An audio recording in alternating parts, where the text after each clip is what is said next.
All right.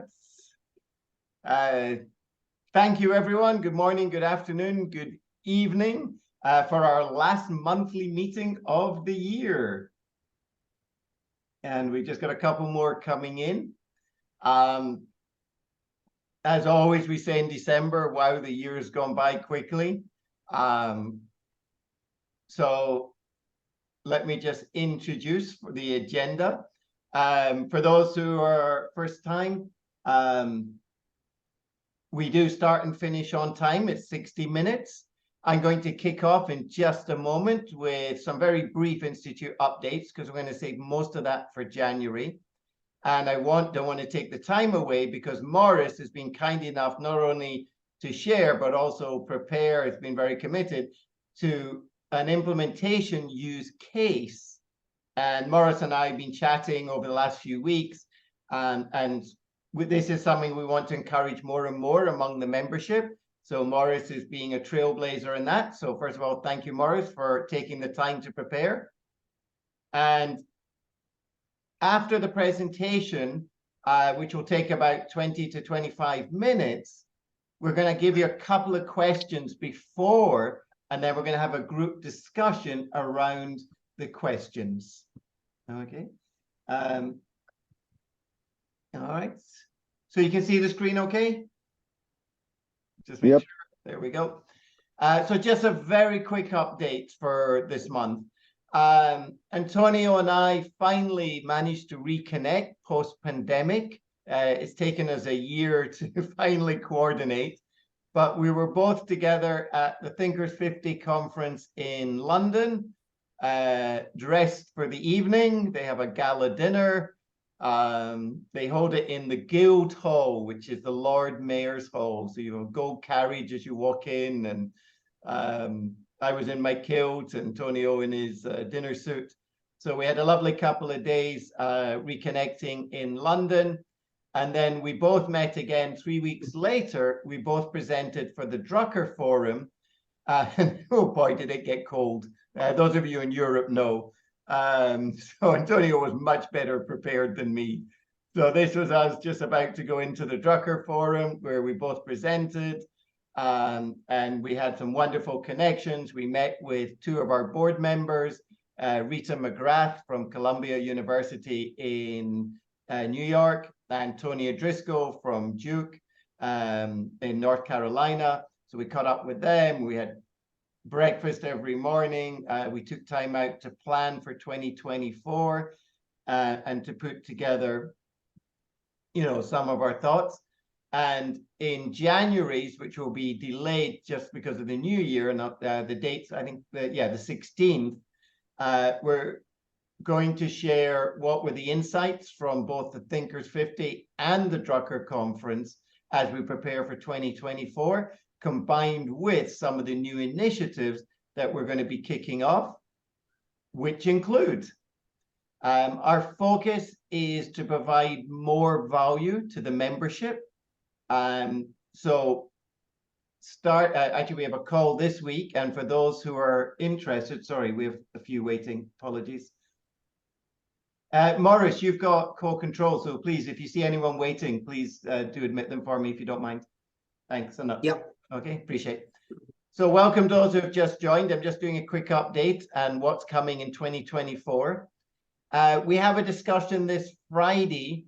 Two of our fellows, Jita and Shona, are both working in government and nonprofit, and implementation has a different approach. And Morris is going to touch on this today as well. So one of the things we're looking to establish is an arm of the Institute that focuses on government and nonprofits. We're also going to launch, sorry, I'm just muting Bridget. We're also going to launch a SIP exclusives. And this is to give recognition. We now have almost 200 people through the course. By the end of this month, probably we'll hit the 200 mark. And we want to give exclusive opportunities that, for example, access to maybe some of the network that Tonio and I have in terms of CEOs or deep thinkers in our industry or new activities. So this will not be the same as a monthly meeting. It will be an ad hoc that we're developing, and it will be only for the SIPs, people who have been certified. And we'll be talking more about that next year. And then the third thing, is Antonio and I are going to spend December and January reviewing and updating the course. So thank you to all of those who have given the feedback. We get wonderful feedback about the course, but as we all know, the strategic landscape is rapidly changing. And as a result of that, we need to embed things. The course already had discussed digital transformation and machine learning and AI, but there are other areas now talking a little bit about sustainability, about ChatGPT, of course, which are two of the hottest topics at the moment. So we're just going to review and update the course and welcome anyone who wants to give us feedback. Some people have during the year, which we've captured, but that's what we're planning for December and January. We're going to review, we're going to update the videos because, for example, they don't have subtitles, small things like that as well. Just anything we can do to enhance the course. And if you have any feedback, please do let us know. Yeah, that's it. Comments or questions before we go forwards?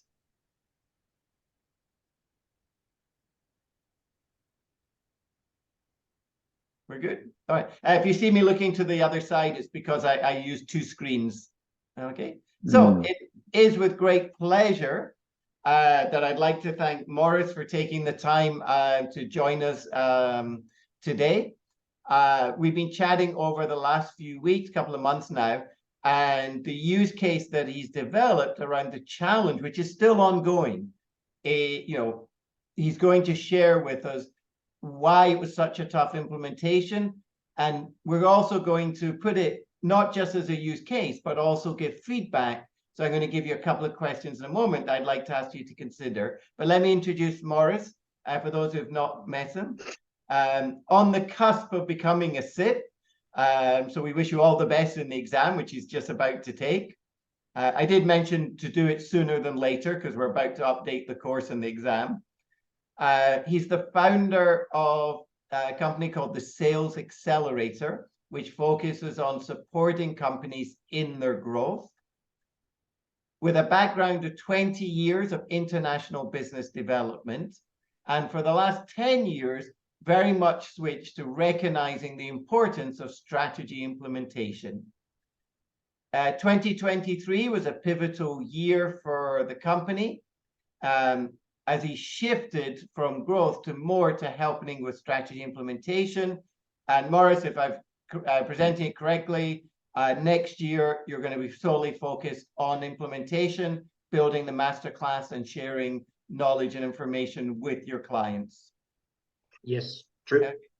Thanks. And then the opportunity he had recently was with the board, joining the board of a semi-public company, which is in the FTSE 5000. And he's going to share with us the challenges and what's involved. And we've put together two very straightforward questions. So if you can grab your phone or pen and paper if you're still using it. As Morris shares the case, can you identify the red flags that you hear in his sharing? Maybe it's something he missed, or maybe it's something that could have been done. So just what were the warning signs, the red flags, the bumps on the road? Okay. And the second question is, we're going to work as a team. What recommendations do you make to engage and embrace all the employees? And I just came off the call with a new client from South Africa for next year, and they had exactly the same question. How do we get everyone involved and engaged? It continues to be a bane of many implementations. So we're going to brainstorm after the questions, after the presentation on these two questions. So if you can just take a picture of them now, or make a note, the red flags and recommendations, and then just jot down some of your thoughts. And on that note, ladies and gentlemen, it's my great pleasure. Let me stop sharing. to introduce Morris and thank him for taking the time to prepare and share the case. Thank you, Robin, for the introduction. And I'm happy that I'm able to share this case with all of you. And we're looking forward to all your support with that. I'm going to share the presentation now. I hope everyone can see the presentation. Yep. Okay. Oh, we need to get back to the beginning. Well, the case.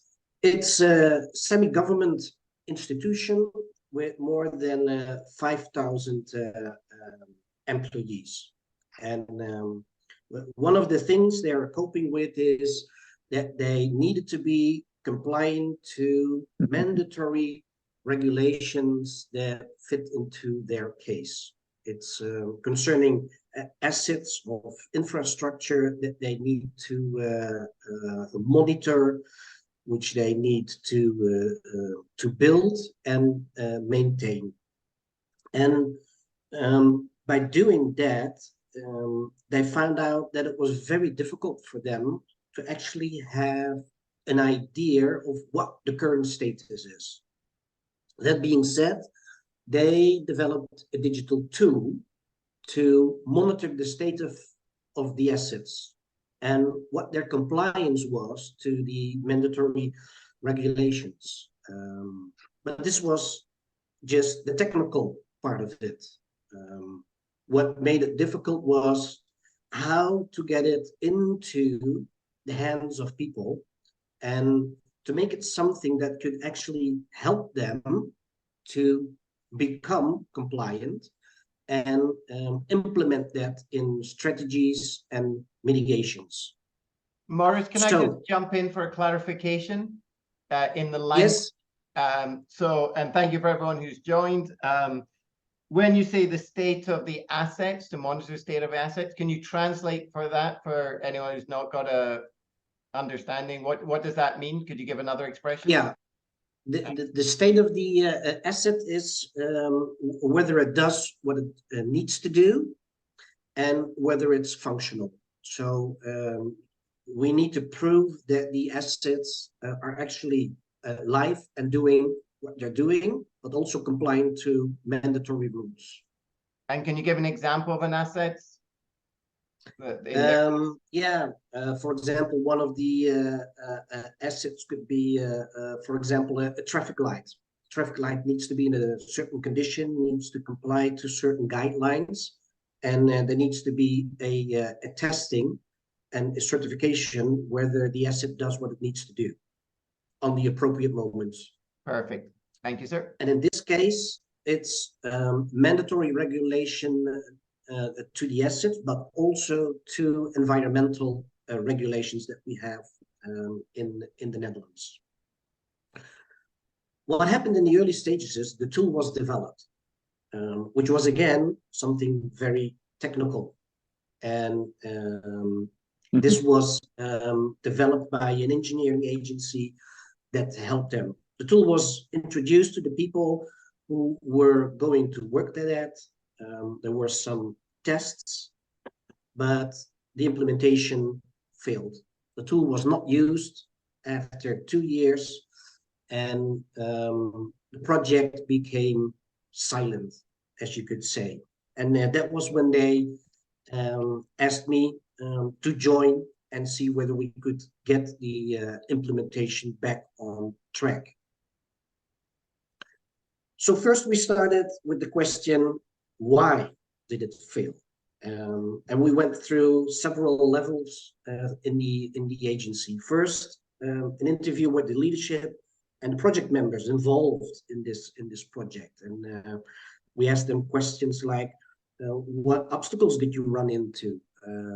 How did you handle these obstacles? Were there any lessons learned from what came from the field tests or from feedback that we got? And for me, a very important question to them is, if you could do it all over again, what would be the first thing that you would change, that you think is paramount to going forward and making it a success? But next to the leadership and the project members who were very much involved, I also wanted to interview the middle management, the people that were actually going to help the end users to get the tool in their hands and do the appropriate things with it. So that was the first question. Do you know the tool? Do you actually know that it exists? Do you know why it has been developed? Have you ever used it? And have you been thinking about how it could have helped you when you used the tool? And the last group of people we interviewed was the presumed users. So the ones who were actually going to take it to hand and do their daily jobs with the tool. And again, there was the question, do you know the tool? Did you use it? How did it help you in your daily activity? Because this is something which is introduced new. So it changes the way you have worked before. So how did it help you? And what would you like to see back in the tool? Because this was developed with input from very high up. So you as a user, what kind of tips do you have for us? And we came across some challenges, and this will not be new to all of you. This is very common, and these are also the topics that are being discussed in the strategy implementation roadmap and the course. So it was very, very helpful for me to grab back to the playbook and see what can we do. The challenges was leadership. What was their role? How did they do it? What did we find out? Culture, employee engagement. How did we get them on board? How do we keep them on board? And how do we communicate? And I'll just run through them in one run. So when we look at the leadership, what did we find out? Well, one of the good things is what we also discussed during the big convention during the summer is the movement of going horizontal in your management approach. So from every business unit, people were gathered in an integral project team. The failure was there was nothing said about the expected outcome or the change. So what were we going to achieve as an integral project team? Strategic purpose was another thing that came up. Yes, it's part of the digital transformation. Using the words of Robin, how is this agency going to act and present itself in a digital world? But there was an urgency to change, which was not really there. So the feel of becoming compliant was not really being felt, the need and necessity for that. And the engagement. Well, one of the good things is they provided resources specifically for this project and a lot of budget. So the project team would not run into trouble because we were running out of money. So there was enough financial budget to support all the plans and also people. On the other hand, what did we discover as a fail?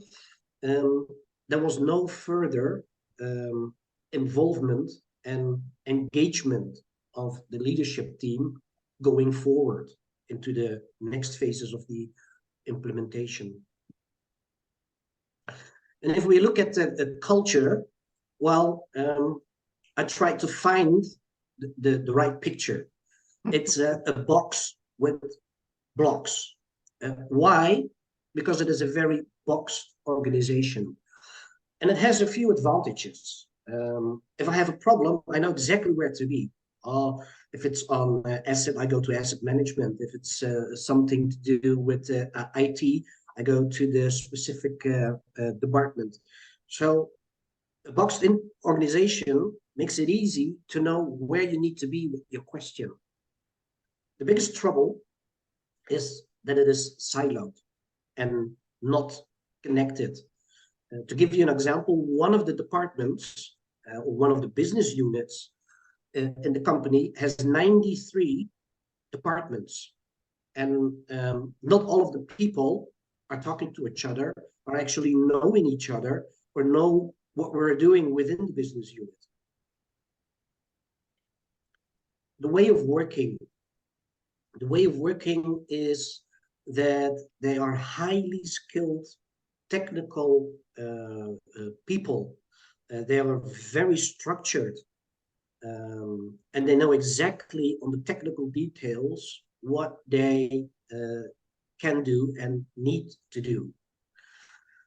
The thing that was a struggle is that there was no orientation with other topics. Like, for example, compliance. This is something totally new for them because they were looking at the technical details, and compliance is something for the lawyers and for other people in the company, but not for them specifically, although that's really not the case.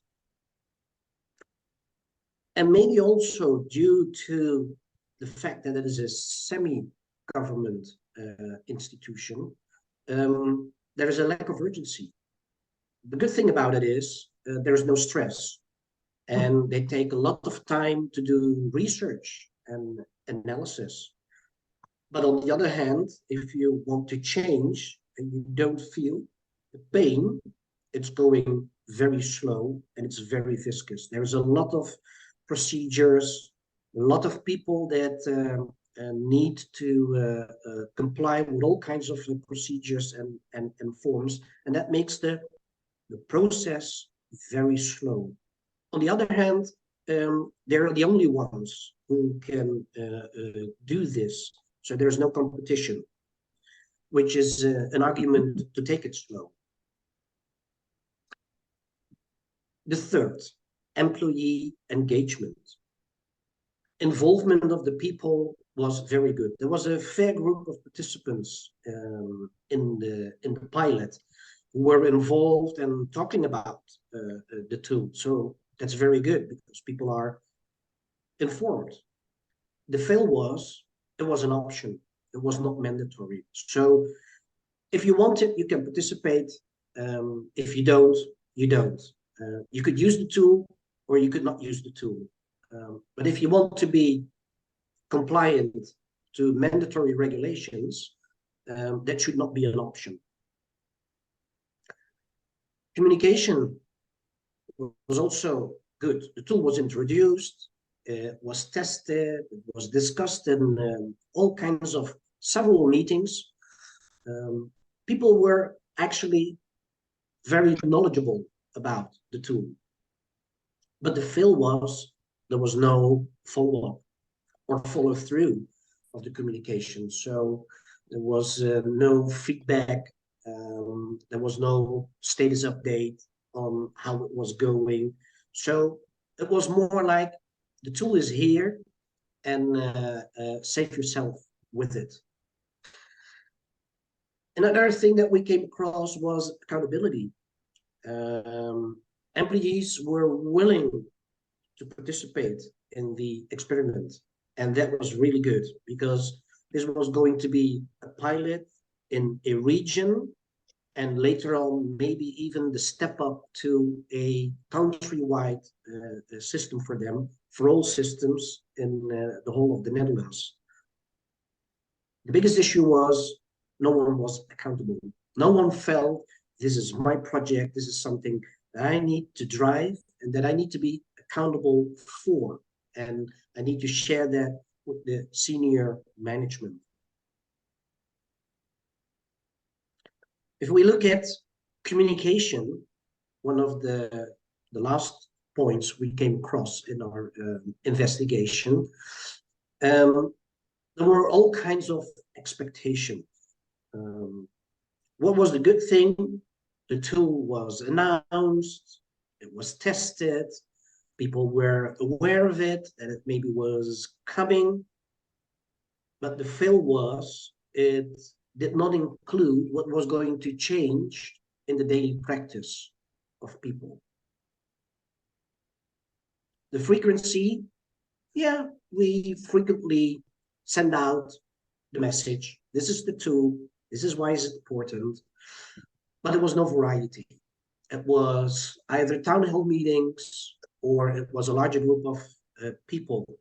But it was not 7 times in 7 different varieties, so that people could grasp the necessity and the need for this tool. And also, when we looked at the feedback loop, there was good information flowing back to their direct managers, but there was no feedback to the senior management. So it was from the bottom up. There was no information going to the senior management, and the other way around. From the senior management, there were no check-ins on how to move forward, how to mentor, how to coach, and so on and so on. That being said, we started introducing the strategy implementation roadmap from the Institute. And we walked through the roadmap based on the evaluations that we got. And one of the first things we did is there was going to be a new project team. And what did they do? They started with communicating the sense of urgency and purpose. What was the real reason why we needed this tool, and why was it so very much important to comply to these mandatory rules? Leadership supported experiments. So we were able to test and fail fast from experiments that we did with the tool. And on the other hand, learn fast from those experiments so that we could adapt that into the tool. Coaching and mentoring on the workflow was another step that we introduced with the leadership. So actually going with the users and mentoring them during their work on how to use the tool so that they could see the benefits for them in their daily work, but also moving upwards, the results coming out of the tool and the mitigations that we needed to do. And there were regular check-ins on all levels. So check-ins to the senior board, to the middle managers, and to the users. If we look at culture, well, that's a little bit more difficult. As I said, it's a very boxed organization. They look immediately to their direct boss. If he says so, I'm going to do so. So in order to achieve some steps, we said we need to have very, very small milestones, things that we could easily turn around and we could easily see quick wins so that we could convince the direct manager and he on his turn could move up the chain with information. We also completed the project team with different competencies. So people who are a little bit more familiar with dashboarding, people who are more familiar with everything that has to do with the mandatory regulations, and also people who are very much involved in the organization of the agency and the silos that existed and where we could find appropriate people to speak to. Next to that, we also had to go through the silos. We needed to break the silos. So we did cross-business unit mini experiments where we actually needed the information and input from another business unit to see whether we could put this together as one problem that we should solve as an agency and not as a department. And we made use of ambassadors, the so-called early adapters of the tool in every business unit, who were enthusiastic, who were asking questions, and who are actually coming back to us now with suggestions for improvements. If we look at employee engagement, as I said, using the right ambassadors, people that are enthusiastic, people that could express themselves, people who could learn their colleagues how to use the tool and tell them cases of how it worked for them. And we also introduced 3 KPIs, and one of them is keep people's ideas. So we had regular walk-ins into meetings where we would discuss the tool and what should be improvements, what should we add, how could we do things differently. Next to that, keep people informed, the second KPI. So we gave them feedback on the results. Hey guys, this is what you brought to the table, and look what we could have done with this. So we also kept people involved. We recognize them for the support, and we recognize them for the value that they delivered to the project, and also what kind of mitigations we could do to already become more compliant than that we were in the beginning. And the most difficult thing also, communication. What did we achieve together? The only thing that was communicated up until now was, this is the tool and this is what it can do. But what did we achieve together? How did we evaluate the tool, and how did it develop over time? We had facts and mitigations to senior leadership because they invested resources, money. So for them, it was necessary to know, okay, what did it do and how did we act to improve on the situation? And to targeted groups, we did best practices and stories on daily practices. How did we use it? When did we use it? How did we use it? To specific groups, how can you get reports out of it that you can use in your daily work? How can you use reports to go and take the next step in mitigating the problem? So for me, the main takeaway from the whole process was strategy implementation is not just focusing on the areas of improvement. So it was not just looking at this, but it's a holistic approach where all the aspects of the strategy implementation roadmap are important, because the tendency is to focus on 1 or 2 things that we might think are not going very well, but forgetting about the other things. And my strong belief is that when the approach is holistic from all sides, that the implementation will go way much smoother. That being said, we are entering into the second phase of the implementation. And that is going to be a very much more difficult part, because we are actually going into the core activity of the agency. A lot of the things that we did now is in the peripheral side of the agency, but now we are actually touching the core of what they are doing.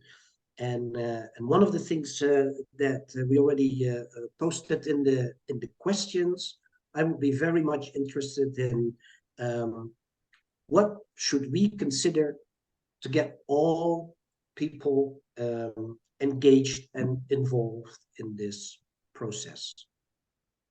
So I hope that I was able to bring the case to you guys, and I'm really looking forward to all of your comments and suggestions.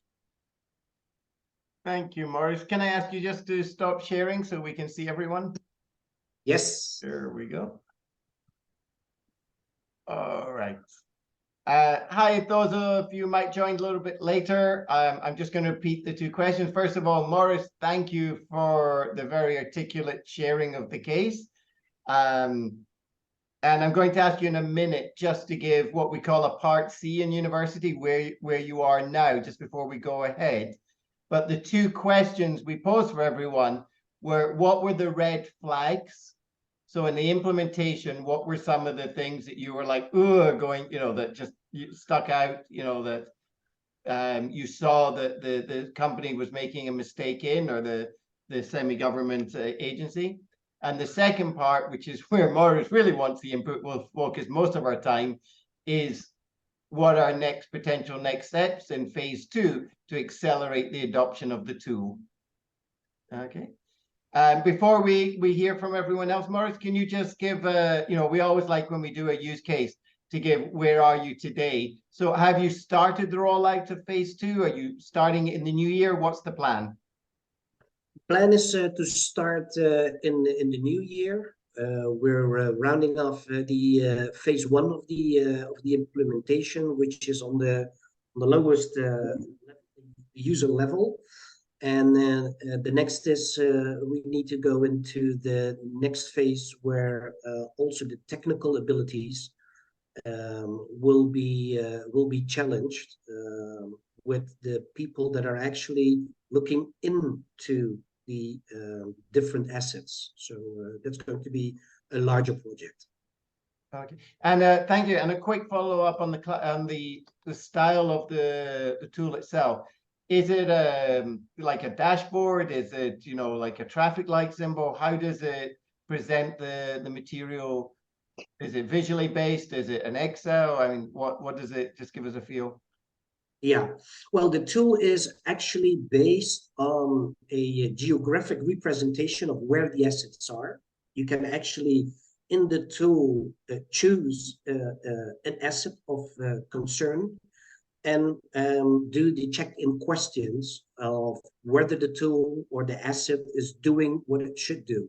All that data is being gathered in the background, and then there is a dashboard going out to see what is the status of all the checks, certifications, tests, and how do we have to mitigate based on the data, on the visuals coming afterwards from the data. We can do, let's say, the mitigations on what should we change to become compliant. So it's actually a visible tool for the people in the field when they are in front of the asset to answer the questions, do the tests. Traffic lights. Exactly. Yeah. And based on that, we can make our changes. All right. So, Morris, I know that the main value for you in sharing is to get feedback on more of part 2. So we'll do a rapid fire on part 1. Maybe I can kick it off with some of the red flags I saw, and then everyone else can jump in. The first one is, and this is such a common problem. I mean, almost every quarter, I think I've had a client saying we have a tool and we haven't got the adoption. The first one is not invented here syndrome. You said it was done by an external engineering agency, if I heard you correctly. It's not ours. They don't know our business. It's not invented here. Okay, so that was the first red flag for me. The second one was very interesting because you explained that even in the development, they had members of the team come on board and look at it and develop it. But of course, the second most critical question for me is, people aren't adopting something, it's because they don't see the value.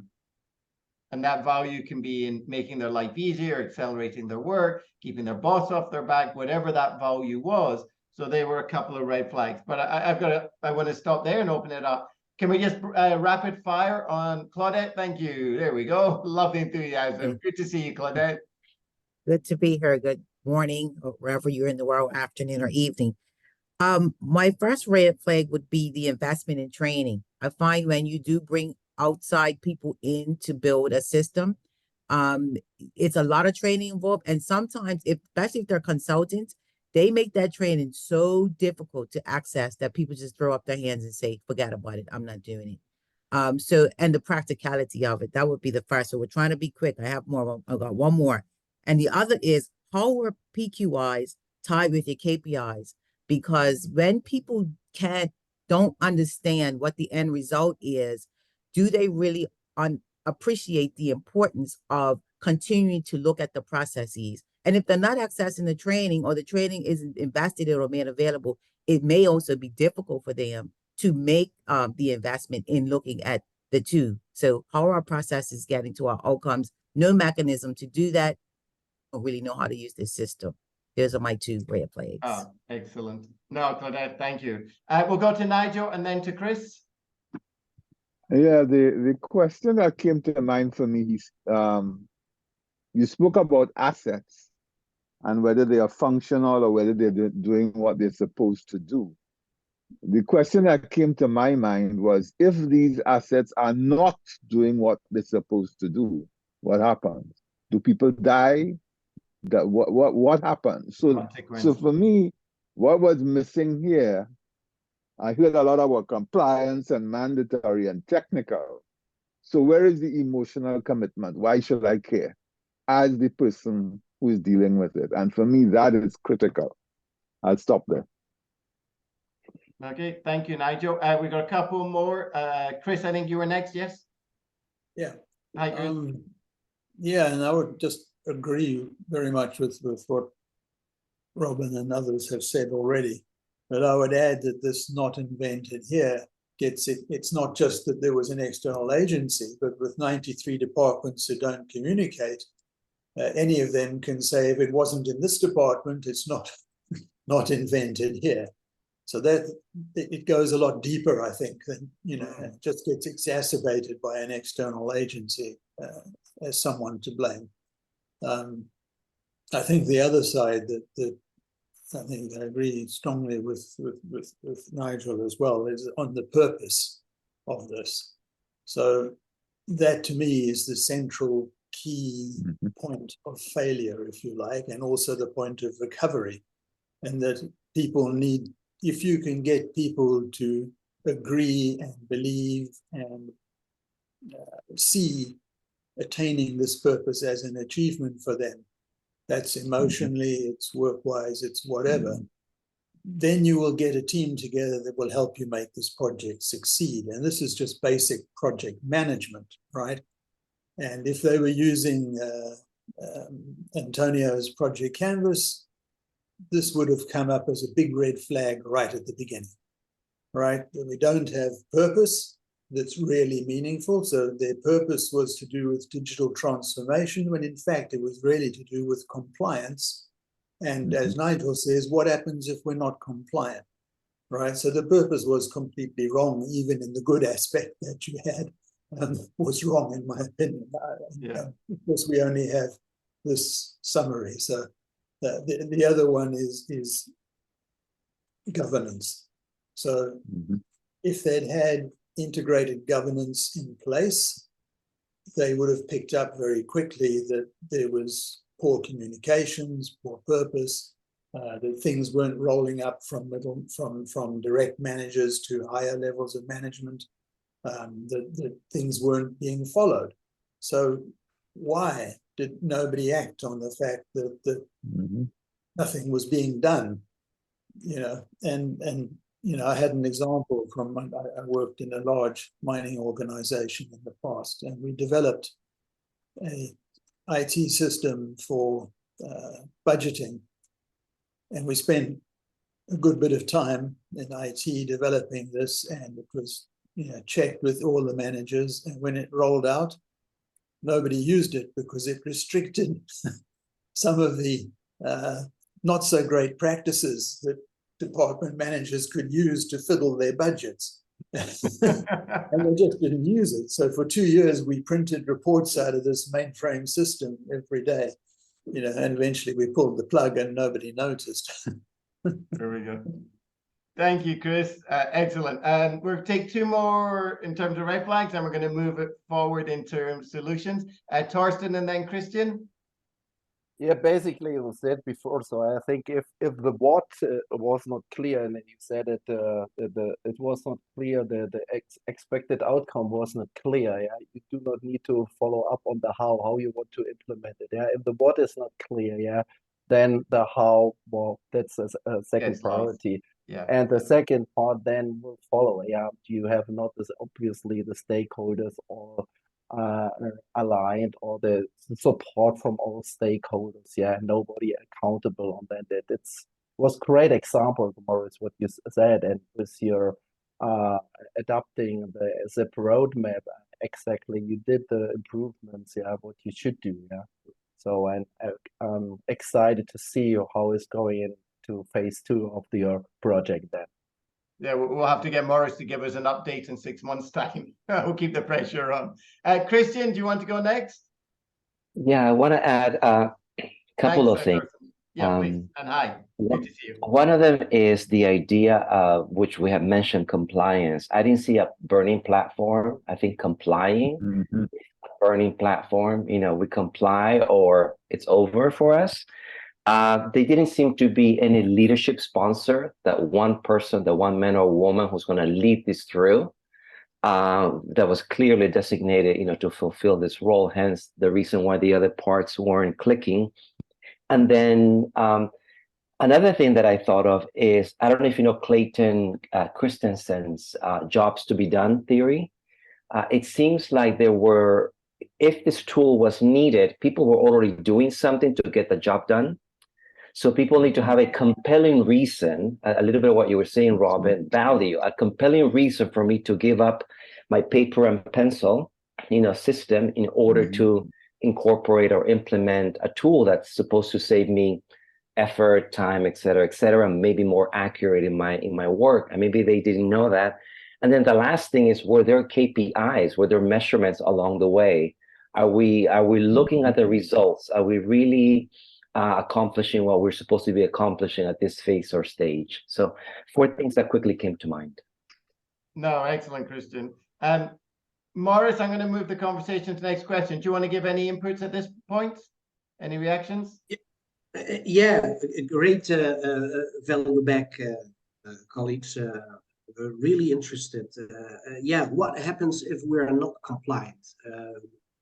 That was the one that came out to me. And that's the biggest problem, I think. What happens if we are not compliant? Then we will have environmental impact and they will get a fine. But this is a government agency who's paying another government agency. So there is no urgency. There is no one going to die. Yes, it's really, really important that we are environmental compliant, but we're not feeling it. So there is a lack of urgency. That is something that we need to address, because if we keep in the same mode of lack of urgency, then we cannot motivate people to change the way they're looking at the problems and now, and actually taking the tool to hand to get the purpose right. Yeah. So thank you for that. Okay. So let's, in the time we have left, the second part of the question was recommendations. I'll kick it off just to get us flowing. My one I'll kick off with is, it seemed from your presentation, Morris, there was a disconnect between the employees, the middle managers, and the leaders, that this wasn't a consistent reviewed topic. And we know what's on the leaders' agenda becomes what's on the middle managers, becomes on the employees' agenda. And when leaders stop paying attention to something, doesn't matter what they say, so do the employees. So it needs to become from the top, adoption of the tool, leading by example, using the review, whether it's check-ins every 2 weeks, but systematically employees need to be held accountable by the leaders, knowing the leaders are going to say, okay, where are we? How do you know what's happening? And they're using the tool themselves, and that will then cascade down throughout the company. For me, the critical thing, and I think Christian mentioned it, what are the metrics that we are tracking and what are we trying to improve? So what's the percentage functionality? And is it going up? Is it going down? And for me, if the leadership is not looking at this, on a month, a weekly basis, a daily basis, whatever, nobody's going to look at it. So the behavior, not the most powerful communication is the way the leadership behaves, not what they say, what they do. So critical. Thank you, Nigel. Agree. Thank you. Just so everyone knows, Nigel's background is a CFO, so managing assets is something he's very comfortable with. Claudette, then Chris. Speaking of cascading, we have these organizations in Bermuda, not quasi-government, they're called quengas. And cascading, in this case, is understanding who the top is. The top may not be the organization, it may be the government itself. So have you engaged the government so that people understand the importance? Because that organization would not want to lose the relationship or threaten its credibility with the government that it's entity that it's responsible to. Excellent. So you can relate, Claudette, to similar structure. Yeah. Okay. Thank you. And Chris, and then Christian, and then Phil. Yeah, okay. I think the key thing is to make sure that there is some sort of governance in place that tracks this as you're rolling it out. That says, what does the dashboard tell us needs to be done?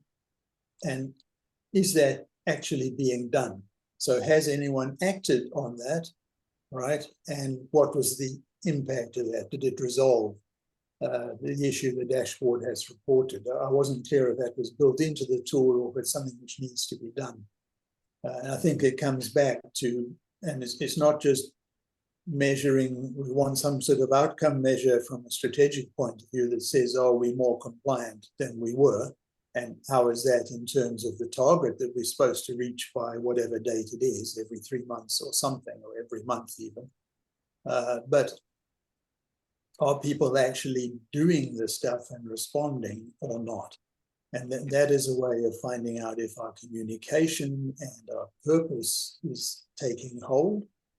And I would also recommend instigating some sort of a communication program and actually taking people to see the impact of non-compliance in an environmental way, in some way, and actually bringing it home to them that there is actually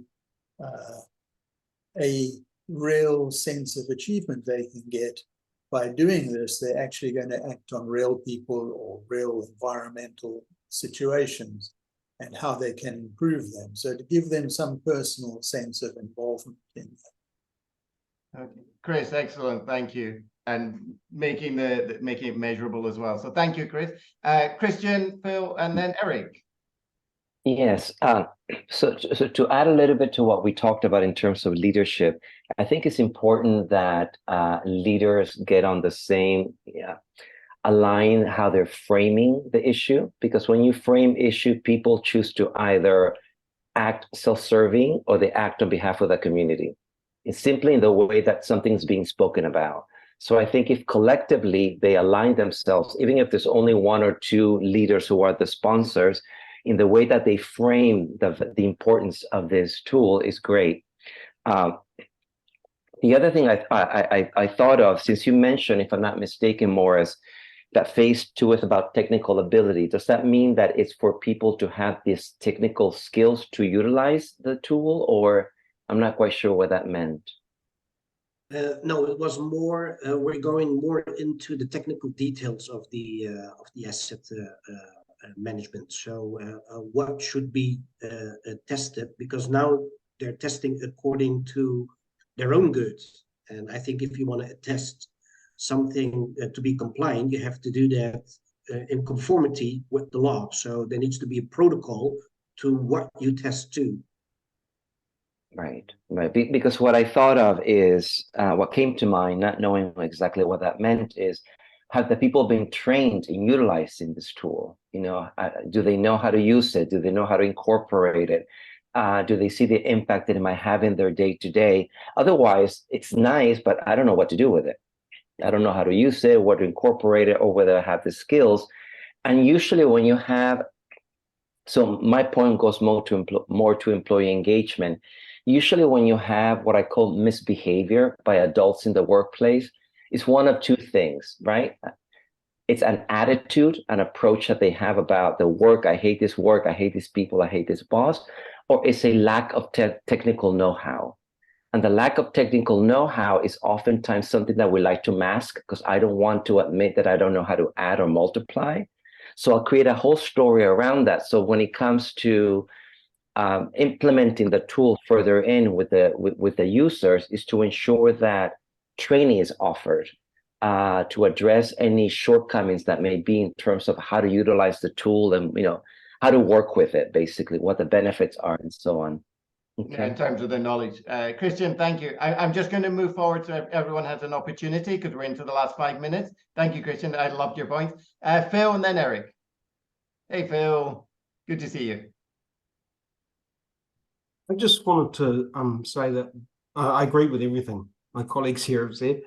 I would like to say that to me, this whole thing is about engagement and lack of engagement. And that's why I think lots of comments along those lines I agree with.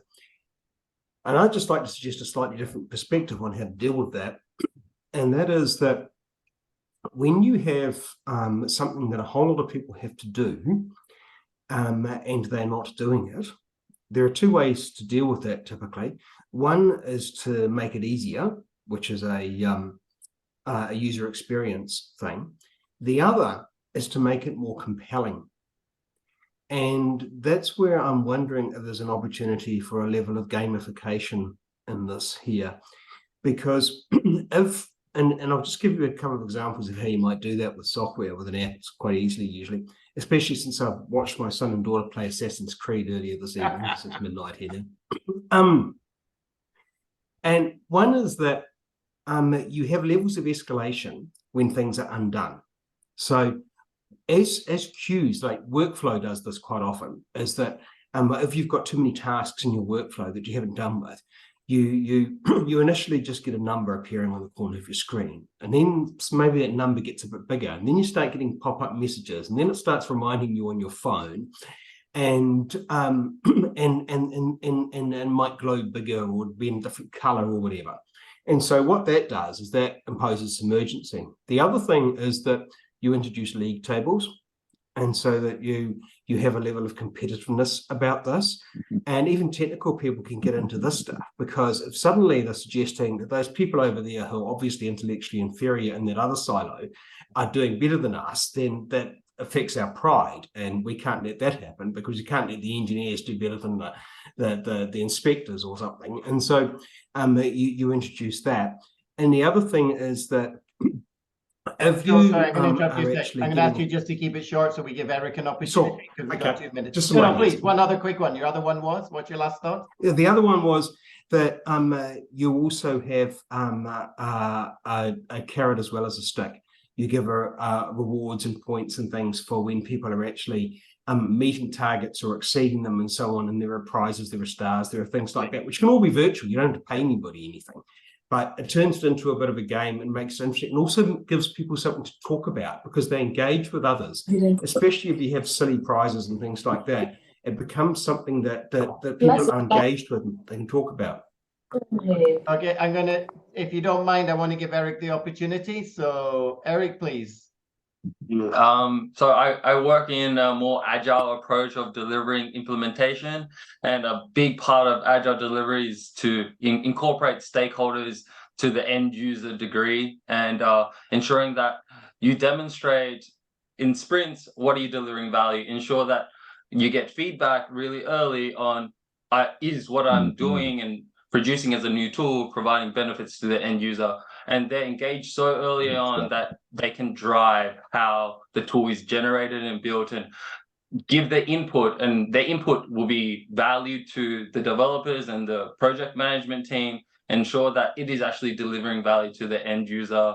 It brings in that loop of, hey, I'm part of this team. I actually helped build this. It's no longer something about, oh, some external stakeholder built it for me, throw it on my desk with the paperwork of training, go use it, right? But like, if you feel like you're part of building this product, you definitely feel like, hey, like this is going to help me do my work because I helped make it. I know how it works. And then they feel engaged and fulfilled in, I helped build this. This actually makes my work so much easier.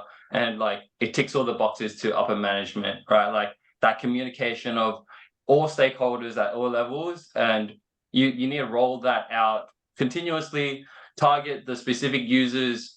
We're talking about traffic lights. We're doing that one sprint. We're just giving a quick inflow of just traffic lights and then roll on to the next asset and then bring the people that are going to use that specific part of the tool, right? I think that ensures that communication and engagement is all there. Yeah. Yeah, excellent. Eric, great to see you, and thank you for that. My apologies, we're going to finish on time. Morris, you got 20 seconds and I've got 20 seconds. Your reactions? Well, yeah, thank you very much for all these tips and suggestions.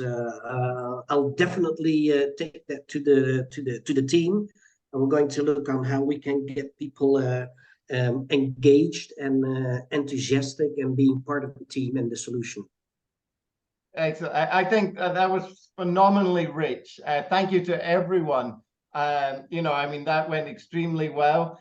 Morris, thank you, Claudette. We wish you all the success going forward in it. I'm going to wrap up because we're up on time. The next meeting is January the 16th. It's the third Tuesday in January, just to give people time to get back into the office. And that will be in sharing of the key takeaways from the Drucker and Thinkers 50 Forum and announcing the new initiatives for 2024 to add more value to the membership. And my last request is if anyone has any articles that they would think would be suitable for the course as we review it, can you please email Antonio, myself, or both of us, and let us know if you have any recommendations in terms of either videos or articles as we review the program. We're up on time. I always keep it tight. I think that's been phenomenal. Morris, thank you for taking the time. I'm sure you got the value from everybody. You're getting a virtual round of applause. To everyone who celebrates, enjoy your Christmas. Have a wonderful new year, and we'll see you 2024. Bye, everyone. Bye. Bye. Bye. Bye.